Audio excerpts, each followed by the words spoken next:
அனைவருக்கும் இனிய வணக்கம். மிக முக்கியமா நீட் எக்ஸாம். நீட் எக்ஸாம்ல இப்ப அதுவும் குறிப்பா இந்த ரீநீட் அப்படின்றது நடக்கப் போகுது. இந்த ரீநீட்ட பொறுத்தவரைக்கும், கண்டிப்பா எல்லாருக்குமே ஒரு சின்ன மன வருத்தம் அப்படின்றது இருக்கும். ஏற்கனவே குறைவா மதிப்பெண் எடுத்த மாணவர்களுக்கு சந்தோஷமாவும் இருக்கும். 2வது ஒரு வாய்ப்பு நமக்கு கிடைச்சிருக்கு அப்படின்னு சொல்லிட்டு. பட் எது எப்படி இருந்தாலுமே, நாம இதுல தெரிஞ்சுக்க வேண்டிய விஷயங்கள் ஒண்ணு இருக்குங்க. என்னன்னா, ம் ஒரு கவர்ன்மெண்ட் மெடிக்கல் காலேஜ்ல ஒரு மெடிக்கல் எம்பிபிஎஸ் படிக்கணும். ஒரு கவர்ன்மெண்ட் மெடிக்கல் காலேஜ்ல நம்ம படிக்கிறோம் அப்படின்னாலும் சரி, எந்த மாரியான வகையான கேட்டகரிஸ் இருக்கு அப்படின்றது புதிய மாணவர்கள், அதாவது பிளஸ் 2 முடிச்சுட்டு வர மாணவர்கள் நெறைய பேருக்கு இது தெரியறதுக்கு இல்ல. என்னன்னா, பொதுவா நான் எம்பிபிஎஸ் படிக்கணும். அதற்கு நீட் எக்ஸாம் எழுதணும் அப்படின்ற விஷயங்கள மட்டும் தான் மாணவர்களுக்கு தெரியுது. இந்த கவுன்சிலிங் டைம்ல நீங்க சாய்ஸ் ஃபில் பண்ணிட்டு எந்த காலேஜ சூஸ் பண்ணலாம். நம்மளுடைய பொருளாதாரத்த பொறுத்து எத நாம எடுத்துக்கலாம் அப்படின்ற விஷயம் நெறைய மாணவர்களுக்கு தெரியறதில்ல. அதுதான் இந்த ஷார்ட்ல நான் உங்களுக்கு சொல்லப் போறது. ஃபர்ஸ்ட் இந்த college number of college types அப்படின்றது என்ன அப்படின்னா, ஃபர்ஸ்ட் கவர்ன்மென்ட் காலேஜ். ரைட்டுங்களா? கவர்ன்மென்ட் காலேஜ்ன்றது 36 அரசு மருத்துவக் கல்லூரிகள் தமிழகத்துல இருக்கு. இதுல நீங்க எதுல வேணா நீங்க பார்ட்டிசிபேட் பண்ணலாம்.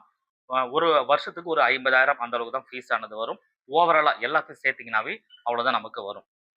இது ஒரு டைப் ஆஃப் காலேஜ். ரைட்டுங்களா? இதுக்கு மதிப்பெண் சற்று அதிகமா தேவைப்படும். அடுத்தது பிரைவேட் காலேஜ்.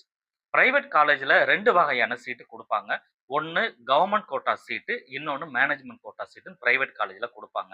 கவர்ன்மென்ட் கோட்டா சீட்ல நீங்க உள்ள வரீங்க அப்படின்னு சொன்னா, ஒரு ரூ. 7,50,000 4,50,000 டியூஷன் ஃபீஸ் கட்டி, அதிகபட்சம் 7,500,000 10,00,000 ஒரு ஒரு வருஷத்துக்கு கண்டிப்பா அதிலயுமே செலவாகும். இது கவர்ன்மென்ட் கோட்டால. அதுவே நீங்க மேனேஜ்மென்ட் கோட்டால ரூ. 15,00,000 மேல கண்டிப்பா செலவாகும். இது பிரைவேட் காலேஜ்ல. இன்னொன்னு பிரைவேட் யுனிவர்சிட்டி அப்படின்னு இருக்கு. அந்த பிரைவேட் யுனிவர்சிட்டில கிட்டத்தட்ட பிரைவேட் காலேஜ்க்கு நிகரா தான் இருக்கு. அதிலயுமே கவர்ன்மென்ட் கோட்டா இருக்கு, மேனேஜ்மென்ட் கோட்டா இருக்கு. அதிலயுமே நீங்க 10,00,000 15,00,000 அந்த மாரி செலவு பண்ற சூழ்நிலைகள் வரும். கண்டிப்பா 20,00,000 கூட பிரைவேட் யுனிவர்சிட்டில வருது. ரைட்டுங்களா? அடுத்தது டீம்டு யுனிவர்சிட்டீஸ். அந்த டீம்டு யுனிவர்சிட்டி அப்படின்றது என்ன அப்படின்னா, அ மிகப்பெரிய காலேஜ் டீம்டு யுனிவர்சிட்டி. யுனிவர்சிட்டி அப்படின்னா எல்லா கோர்ஸும் சேர்ந்தது வரும். மெடிக்கல் காலேஜ்ல இருந்து எல்லா காலேஜும் சேர்ந்து வரும் உள்ள.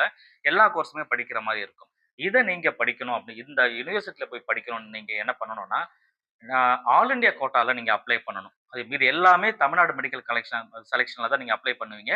இந்த டீம்டு யுனிவர்சிட்டில படிக்கிறதுக்கு மட்டும் ஆல் இந்தியா கோட்டால அப்ளை பண்ணி நீங்க உள்ள வரணும். இது மட்டும் தான் வித்தியாசம். ஆல் இந்தியா கோட்டால நீங்க உள்ள வரும்போது டீம்டு யுனிவர்சிட்டி நீங்க எடுக்குறீங்க அப்படின்னா, இதுலயுமே ரூ. 22,00,000 ரூ. 20,00,000 மேல ஃபீஸ் ஆனது கண்டிப்பா வரும். ஓவராலா எல்லாமே சேர்த்து. அத நீங்க பார்த்துங்க. இதுதான் காலேஜ் டைப் அப்படின்றது. இதுல எந்த காலேஜ் நீங்க சூஸ் பண்ண போறீங்க?